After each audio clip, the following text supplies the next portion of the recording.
And good afternoon, everyone. I'm Susan Cheka-Lusignan. I'm the Director of Marketing and Program Development for the Friends and Foundation of the Rochester Public Library. And we are so glad to have you join us for this online version of Tuesday Topics. The Friends and Foundation of RPL raises funds, presents programs, supports special projects, helps to create specialized spaces, and purchases supplemental materials and equipment for the Rochester Public Library. This month, FFRPL's Tuesday Topics series focuses on the Rochester Public Library's critical role in fostering children's literacy, jobs in the economy, and equity and justice.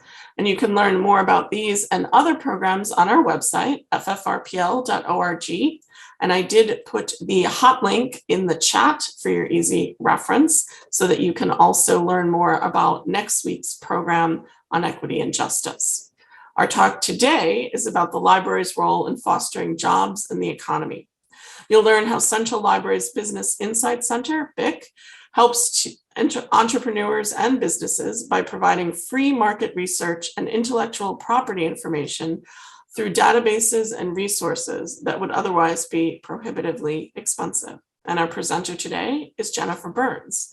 Jennifer has a master's degree in library and information science from the University at Buffalo and a master of public health from the University of Rochester's School of Medicine and Dentistry.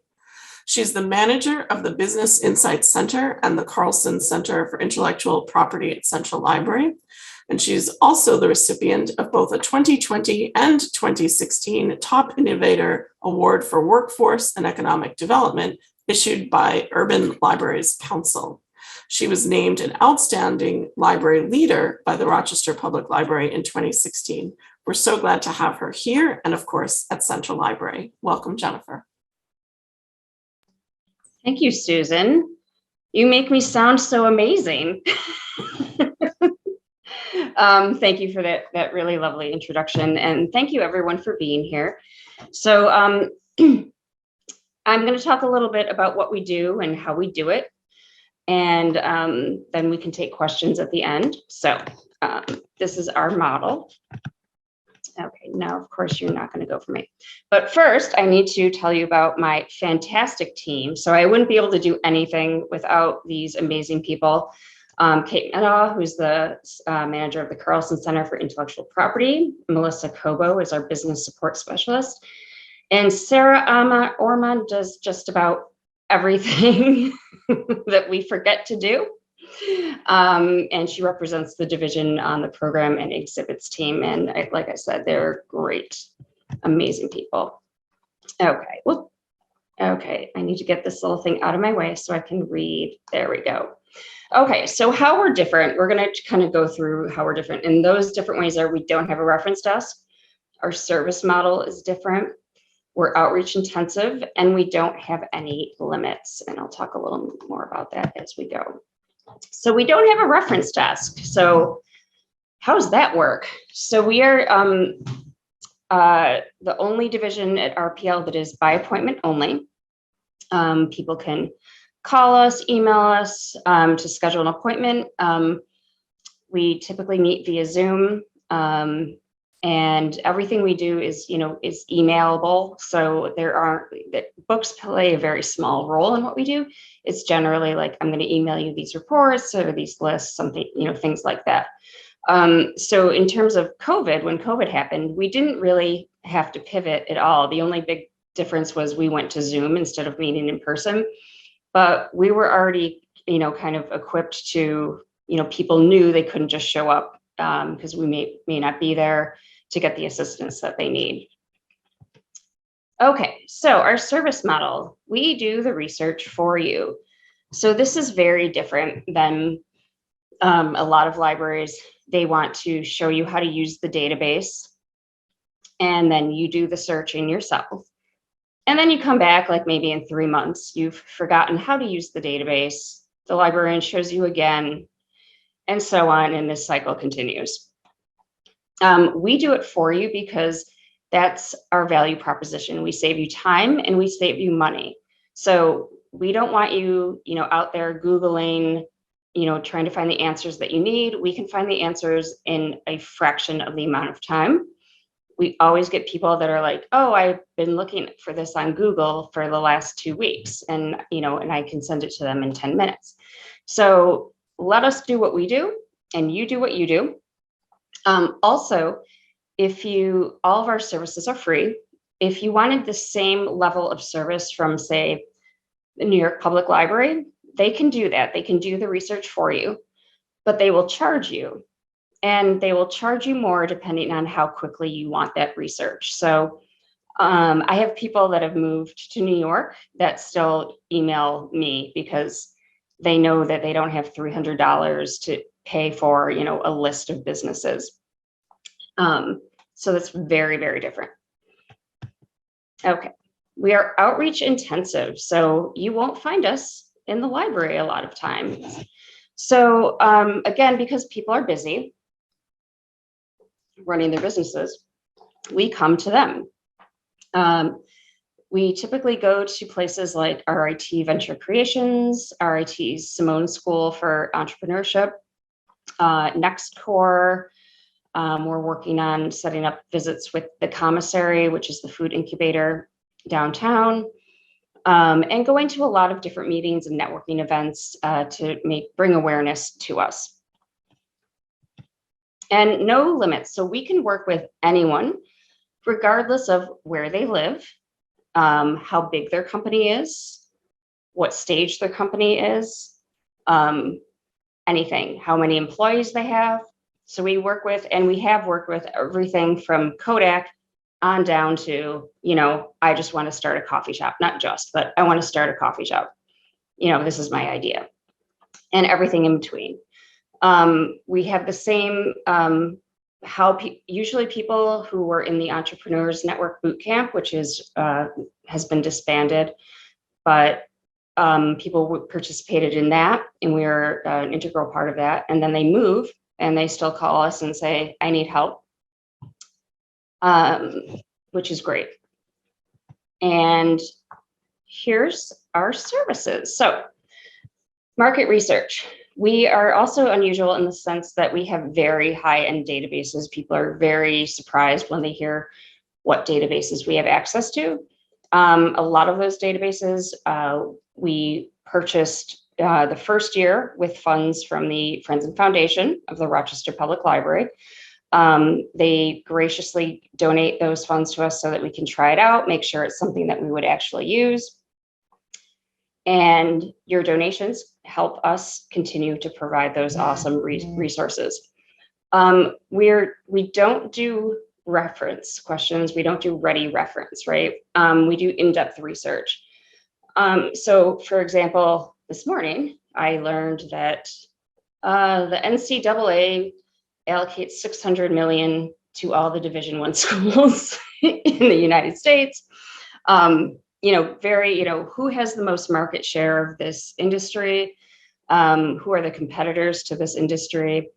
Anything that you can think of for a business to make decisions and make good decisions, not just, well, I Googled it, or I asked my Aunt Sue, and this is what they think I should do. So everything's very evidence-based, and they can feel confident in that information, especially if they're presenting a business plan to a bank. They want to know that that the information they're imparting is very accurate. And ongoing relationships. We very rarely work with a company just once. As they want to grow, if they want to go into new markets, they call us back. So we can start everywhere from how to write your business plan to, okay, now I want to grow. I want to get into this sector. I want to, bring in more clients. And that's definitely something we can do. I had one gentleman tell me that he received the biggest bonus of his career based on information that I'd given him. He did not share that bonus with me, but still, good for him. So it's really impactful, and as those businesses grow, they can hire more people. And that, again, of course, supports the economy. So the Carlson Center is a USPTO, Patent and Trademark Resource Center. And that means it is one of 80, correct me if I'm wrong, Kate, one of 84 libraries in the US. It's the only one in the Rochester area. And we have all the resources that you would find at the USPTO headquarters in Alexandria, Virginia. And Kate, who is on the call, she goes down there every year for a week of intensive training. She does prior art searches, and she is as good, if not better, than most intellectual property attorneys. And Patent Virtual Assistance Center, that is where we were one of 6 libraries to use that in the US. That's where you meet with a patent examiner, and they look at your application before you submit it to make sure it's correctly filled out and it has all the diagrams that you need, so on and so forth. So again, this is a huge cost saving in terms of a prior art search. If you paid an attorney to do that prior art search for you and you found out that you had basically nothing, it's been patented 5 ways till Friday, you don't want to pay an attorney, $1,000, $2,000 to tell you that, the bicycle is not novel, you got nothing. We do also can do that for trademarks. And it's a huge cost saving. And also when they bring that information to the attorney, then they know that they already know what's out there. So shave some time off of. Professional services. So we work with an IP attorney named Tracy Young, and she can meet with our clients as Kate gets them as far as humanly possible with her resources. And then they can meet with her at no cost to finalize, yes, this can, go for it. That trade, you shouldn't have any trouble with that trademark, things like that. We're working with attorneys, other attorneys who have specialization in cannabis law, as well as a CPA firm that again is going to focus on cannabis accounting principles, which will be many, many. And we've also partnered with Hemp Lab, which is a nonprofit, and they provide us funding to do cannabis-related programs. They partner with us to host our monthly cannabis industry meetup, as well as that was a grant from the Hacker Foundation, so we thank them for that. And they provide us access to experts so that we have people to facilitate that monthly program. Let's see. Where am I? Okay, so here's our budget allocations. So as you can see, this dark blue is all databases. So that's where a vast majority of our money goes. These databases are very, very, very expensive. When I first tried to subscribe to these databases, they said no. They said, we're going to cannibalize our business in Rochester if we sell that to you. And I'm like, no one else can afford this. I promise you. I'm like, everybody who left Kodak, they're starting up these businesses, they don't have the money to pay for this. I'm like, so you're not. So they, eventually caved and let me subscribe to it. But again, that's really the bulk of what we do is research in these different databases. Jen, can you give just a few examples when you say databases, like what kind of things you're talking about? So these are all proprietary databases. We have access to IBIS World, which covers over 700 industries. It'll give you a comprehensive industry review. Frost and Sullivan, which is very on the high tech end and looking at what new technologies are coming down the pike. And we also have access to PitchBook, which no one else has in Rochester. And that helps you identify venture capital firms that VC firms have stated preferences on what types of technology they want to invest in.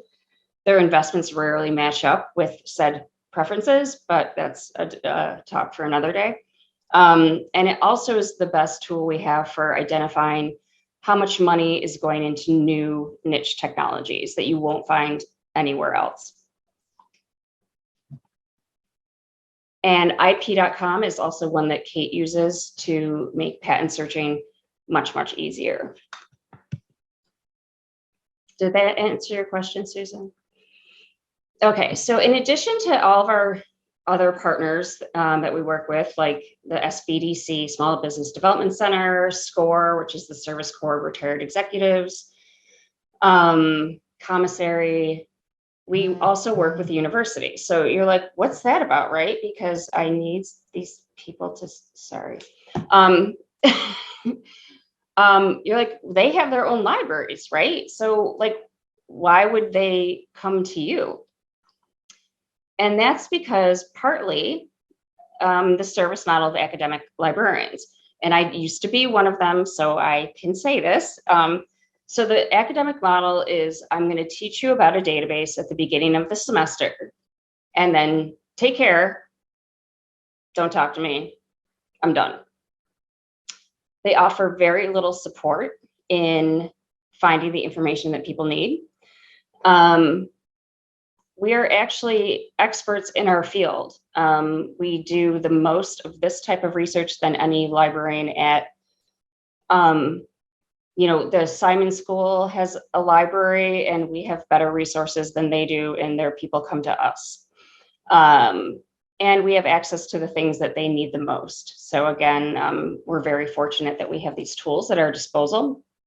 So far, and they're very clear with their home institution libraries that they're working with us, and they don't seem bothered. So we'll just continue to serve them. We do a lot with the Simon School has Simon Ventures, where they help their MBA students help companies locally that are struggling with a specific problem, and our IT students, so on and so forth. Oh, and Hobart and William Smith. And Kate, am I forgetting people?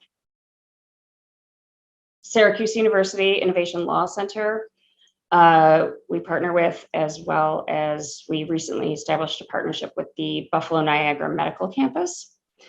And let's see, we recently, it's non sequitur, we recently received $90,000 in funding from the Small Business Administration. And that funding will go towards making Melissa Cobo, our business support specialist, full-time, because previously it was just me full-time. We were doing all of this amazing work with 2.5 FTEs, right? That's crazy. But so we, very small team, and it was even smaller because none of those people were full-time. So anything else? I guess, Susan, is there anything I didn't touch on that I should touch on?